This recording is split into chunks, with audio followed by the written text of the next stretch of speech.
cine vorbești, mami? Cu cine vorbești? Alisa? Cu cine vorbești, mami? Cu cine vorbești tu?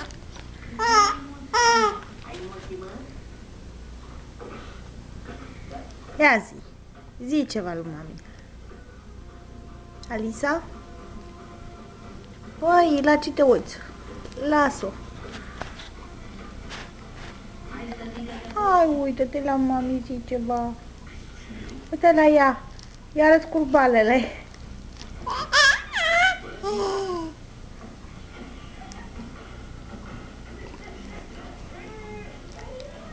Hai, îmi zâmbești puțin. Hai, zâmbește puțin.